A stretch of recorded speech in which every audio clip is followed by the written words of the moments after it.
Saudi அரேபியாவில் driving licence எடுக்கிறதுக்கு signal test attend பண்ணணும். சிக்னல் டெஸ்ட்டுன்னா டிராஃபிக் ரூல்ஸ் வந்து ஒன் வேடாக கொடுத்துருப்பாங்க. அதை வந்து நம்ம கம்ப்யூட்டரில் வந்து டைப் பண்ணி அதில் பாஸ் பண்ணணும். பாஸ் பண்ணால் தான் நமக்கு அடுத்த டெஸ்ட்டே அட்டன் பண்ண முடியும். நிறைய பேர் இந்த சிக்னல் டெஸ்ட்டில் வந்து ஃபெயில் ஆகிக்கிட்டே இருக்கிறாங்க.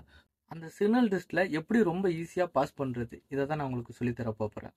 அதுக்கு நீங்கள் என்ன செய்யணும்னா, ப்ளே ஸ்டோருக்கு ஃபஸ்ட்டு போங்க. உங்களோட ஃப்ரெண்டு யாராவது புதுசாக வந்திருந்தானா அவங்களுக்கு இந்த வீடியோ ஷேர் பண்ணுங்கள். அவங்களுக்கு ரொம்ப யூஸ்ஃபுல்லாக இருக்கும். இப்போ வாங்க ப்ளே ஸ்டோருக்குள்ளே போயிட்டு சர்ச் பாக்ஸில் நான் போயிட்டு சவுதி டிரைவிங் கம்ப்யூட்டர் டெஸ்ட் அப்படின்னு சொல்லி சர்ச் பண்ணுறேன். நீங்களும் சர்ச் பண்ணுங்கள். இந்த பாருங்க இருக்கு, இது தான். இதை சர்ச் பண்ணிவிட்டு உள்ளே போனீங்கன்னா நான் ஆல்ரெடி இன்ஸ்டால் பண்ணி வச்சுருக்கேன். நீங்கள் இன்ஸ்டால் பண்ணி வச்சுக்கோங்க. ஓப்பனும் கொடுத்து நான் உள்ளே போகிறேன். இப்போ உள்ளே போனதுக்கப்புறமாட்டி இது மாதிரி பேஜ் ஒன்று ஓப்பன் ஆகும். இதில் வந்து நம்ம லாங்குவேஜ் மாற்றி வச்சுக்கலாம். நமக்கு எந்த லாங்குவேஜ் வேணுமோ அதை மாற்றி வச்சுக்கலாம். நான் இப்போ போயிட்டு தமிழ் லாங்குவேஜ் கொடுக்குறேன் பாருங்கள். தமிழ் கொடுத்துட்டேன். இந்த அவ்வளோதான். தமிழ் கொடுத்ததுக்கப்புறமாட்டி இது ஃபுல்லாமே தமிழாக வந்துடும். நம்ம வந்து எனக்கு இங்கிலீஷே நான் கொடுத்துக்கிறேன். எனக்கு இங்கிலீஷ் தான் கொஞ்சம் புரியும். அதனால் நேராக இங்கிலீஷை கொடுத்து முடிச்சுட்டு நேராக உள்ளே போகிற பாருங்க. ஒரு டெஸ்ட்டை அட்டன் பண்ண போகிறேன். ஃபஸ்ட்டு இந்த கொடுத்துருக்கானுங்க. இதை பற்றி எனக்கு ஒன்றும் தெரியல. அதனால் ஏதோ ஒன்று கொடுக்குறேன். நெக்ஸ்ட்டு கொடுத்தானா இது தப்புன்னு வந்துருச்சு. சரி, ஓகே. 2வது கொடுத்துருக்காங்க. ஸோ இதுக்கு எனக்கு தெரியும். கீழே பாருங்கள் இருக்குது ஹெல்த் சென்டர்.